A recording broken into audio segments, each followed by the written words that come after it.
Hier, on a parlé des 3 pas en arrière qu'on faisait, donc on a plutôt parlé de la façon de se prosterner.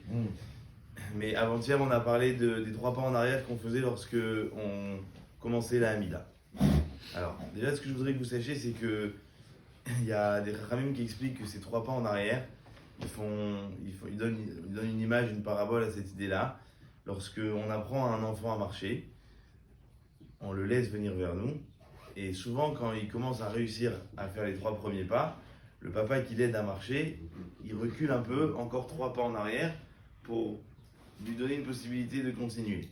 Et Rachamim disent, c'est une image que j'ai trouvée très belle, c'est qu'en fait des fois, Kadosh Baruch Hu, on le trouve, mais des fois on ne le trouve pas. Des fois il est plus caché que ce que l'on peut imaginer. Et lorsque les Rachamim, lorsqu'on fait ils ont institué cette prière, cette façon de faire d'aller dans 3 pas en arrière, à part l'explication dont on avait parlé hier, avant-hier, enfin vendredi.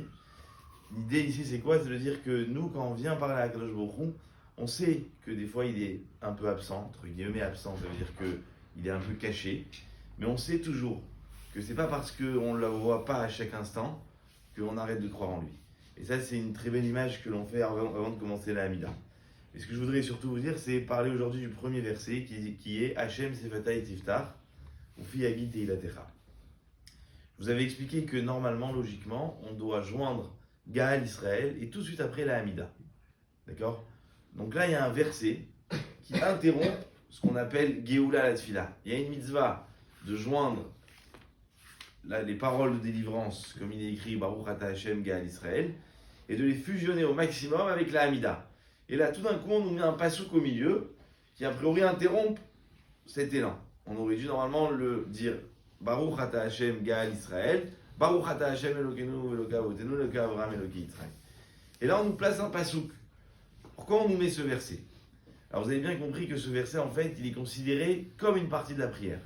Mais pourtant, il n'est pas la prière. Qu'est-ce qui veut dire ce verset, la traduction? Il y a écrit Hachem Sefatai Tiftar, Ufi Yagid Teilatecha. Dieu ouvre mes lèvres, fait en sorte que mes lèvres s'ouvrent et que ma bouche parle, raconte tes louanges.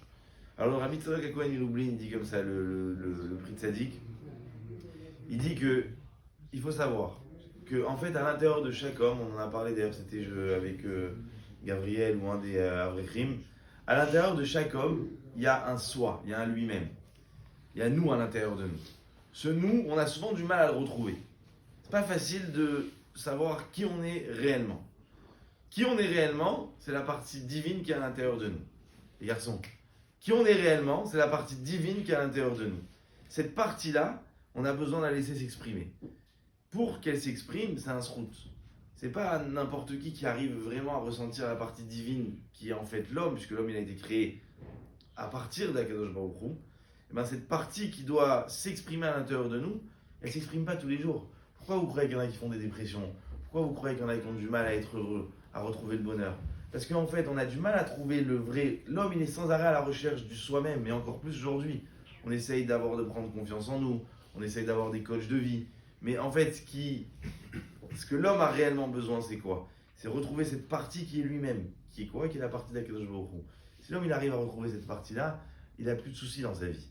Maintenant, qu'est-ce qu'il disait? C'est les Chachamim. Hachem Sefatai Tiftar. On demande à Kadosh Baruch Hu, et c'est comme ça qu'il est explicable d'après le Sforno, le Rabbi Tzadok HaKohen Lublin, que l'homme il est en train d'essayer de rechercher ce qu'il a vraiment à l'intérieur de lui, la partie divine. Et c'est ça qu'on demande dans cette prière. Et Sefatai, ça veut aussi dire les rives. Dans une rivière, il y a des côtés, il y a des bords. On demande à ce que la Neshama elle sorte des bords de l'homme qui, quelque part, la bloquent un peu.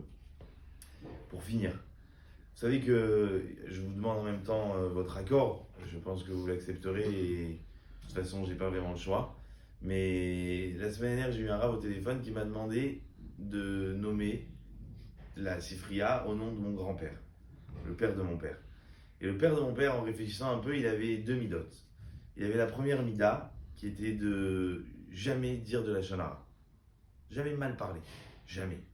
Et à la fin de sa vie, un homme qui avait cette qualité de toujours jamais dire quelque chose de mal alors qu'il était avocat, il a perdu la parole pendant 2 ans. Il a eu un AVC, il a perdu la parole. l'autre hémisphère que mon père avait eu côté gauche, enfin bref. Et le Chachamim, la tradition, elle dit que les hommes, ils ont une quantité de paroles que Akadosh Baruch Hu leur octroie pendant leur vie. Quand ils ont fini cette quantité de paroles, ça s'arrête. Je m'explique. Ça veut dire que, en fait, dans la vie, on utilise ce que Akadosh Baruch Hu nous a donné, cette force de la parole. Mais chaque fois que vous l'utilisez pour des mauvaises choses, ça part de notre compte en banque. Donc si aujourd'hui, quand vous prenez votre argent, vous en prenez un peu tous les jours, Akadosh Baruch Hu vous a donné 1 million ou 10 millions ou 1 milliard, et tous les jours vous en prenez, vous le jetez par la fenêtre. On a le droit de le faire. Mais après, malheureusement, il ne nous reste plus de quoi en parler pour des vraies paroles d'Akadosh Baruch Hu qu'il nous demande. Hachem Sefata et Tiftar ou Fiagite Ilatecha, ici on demande à Akadosh Baruch Hu que ce droit de parole, d'abord deux choses. On s'excuse d'avoir utilisé cet magnifique cadeau qu'il nous a donné, ce magnifique cadeau qu'il nous a donné pour des mauvaises choses. Donc on dit Hachem, s'il te plaît, voilà, fais en sorte, je sais que j'ai utilisé ma bouche pour des mauvaises choses, mais fais en sorte que je puisse au moins mériter de parler devant toi, de dire des louanges, même si ma bouche elle s'est salie juste avant, eh ben, ouvre ma bouche pour qu'elle puisse exprimer des bonnes choses. Quand on s'est énervé, quand on a crié, quand on a honte des fois de notre parole, eh ben, avant de parler à Akadosh Baruch Hu, on nettoie notre bouche. Ça c'est la première chose. Mais la deuxième chose, c'est aussi se rappeler combien c'est important, comme je vous l'ai dit, que ça nous paraît évident de parler. Mais des fois, Akadosh Baruch Hu peut nous enlever la parole. Et cette parole-là, il faut savoir qu'à chaque moment où on peut sortir un mot, c'est un cadeau qu'Akadosh Baruch Hu nous donne. Voilà, Chazak Baruch.